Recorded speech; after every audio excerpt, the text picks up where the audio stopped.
அப்பாக்கு என்னடி ஆச்சு? ஆபரேஷன் முடிஞ்சு நல்லா தானே இருந்தாரு. தெரியலடி, சித்தி வீட்டுக்கு போறேன்னு கிளம்பி போனாங்க.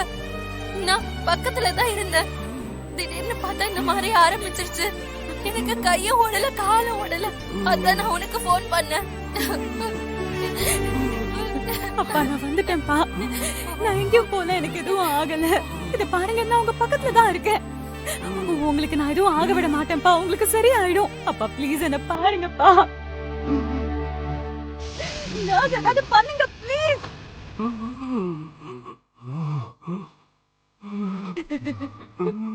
என்னடி இது? அப்பா மூச்சு விட இவ்வளவு சிரமப்படுறாரு. உடம்பெல்லாம் தூக்கி தூக்கி போட்டுட்டு இருக்கு. என்ன ஏன் இப்படி சோதிக்கிற? ஆபரேஷன் முடிஞ்சிருச்சுன்னு நிம்மதியா இருந்தேன். அது கூட உனக்கு பொறுக்கலையா? அதுக்குள்ள அடுத்த பிரச்சனை வந்துருச்சு. அப்பாக்கு எதுவும் ஆயிடக்கூடாதுன்னு எனக்கு ரொம்ப பயமா இருக்கு. அப்பாக்கு எதுவும் ஆகாதடி. நான் டாக்டருக்கு இன்ஃபார்ம் பண்ணிட்டேன். டாக்டர் வந்துட்டு இருக்கேன்னு தான் சொன்னாரு. அப்பாக்கு எல்லாம் சரியாயிடும். அப்பா இப்படி கஷ்டப்படுறத என்னால பார்க்க முடியலடி. எல்லாமே என்னாலதான். நான் சுயநலமா இருக்க போய் தான் எல்லா பிரச்சனையும் வருது. நான் கூட இருந்திருந்தா அப்பாக்கு இப்படி ஆயிருக்கவே ஆயிருக்காதுல்ல. எல்லாமே என்னாலதான், எல்லாமே என்னாலதான். துளசி, இந்த மாதிரி நேரத்துல தான் நீ தைரியமா இருக்கணும். ஏன் இப்படி பயந்தா நாங்கெல்லாம் என்னடி பண்ணுவோம்? நீ சொல்றது சரிதான். ஆனா அப்பா படுற கஷ்டத்தை என்னால பார்க்க முடியலடி. டாக்டர் இப்ப வந்துருவாங்கடி. முதல்ல அவருக்கு எதுவும் ஆகாதுன்னு நீ நம்ப. அந்த நம்பிக்கையே அப்பாவை காப்பாத்தோம். உண்மைதான். அழமாட்டேன். அப்பாக்கு எதுவும் ஆகாது. நான் நம்புறேன். அவருக்கு சீக்கிரமா சரியாயிடும்.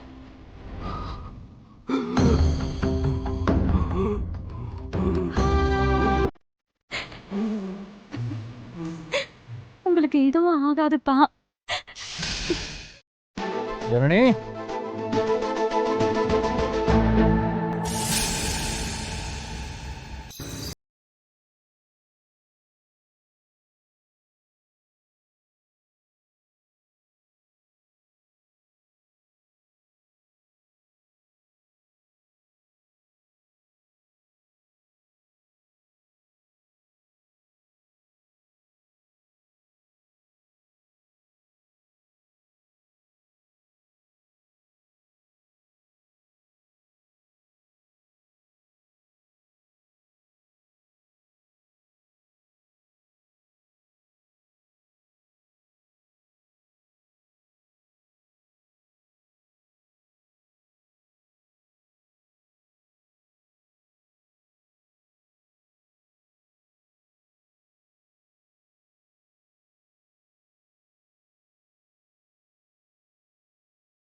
தேவையில்லாம எதுவும் பயப்படாத. ஒன்றும் ஆயிருக்காது.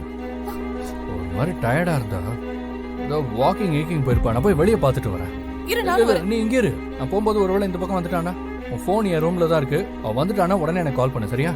நான் அதுக்குள்ள எங்கேயா இருக்காலும் பார்த்துட்டு வரேன்.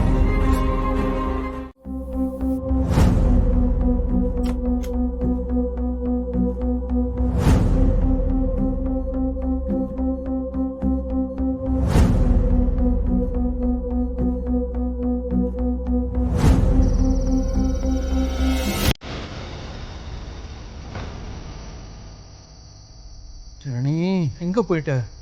இப்படி சொல்லாம கொள்ளாம ரிசப்ஷன்ல கேட்டாலும் தெரியலன்னு சொல்றாங்க. இப்படி ஒரு தெரியாத ஊர்ல போய் எங்கன்னு தேடுறது?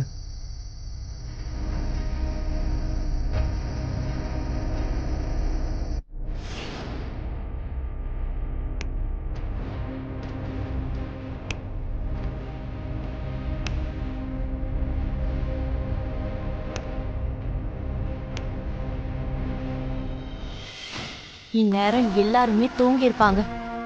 மாமாவும் அந்த சிரிக்கையும் வீட்ல இல்ல. மாமா ரூம்ல போய் பாத்திர வேண்டியதுதான். அந்த ஜனனிய பத்தி ஏதாவது தகவல் கிடைச்சா அத வச்சு அவளை எப்படியாவது இந்த வீட்டை விட்டு துரத்திடணும்.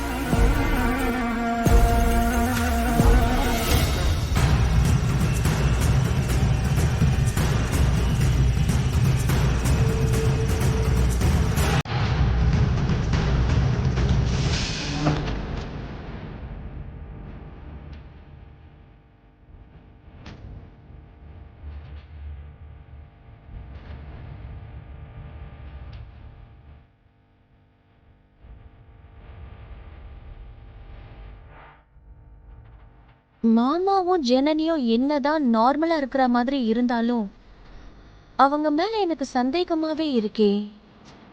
ம், என்ன பண்ணலாம்? இன்னைக்கு அந்த ஜனனியோட சுட்கேஸை செக் பண்ணி பார்த்தா அவ யாரு என்னன்ற விவரம் தெரியும்.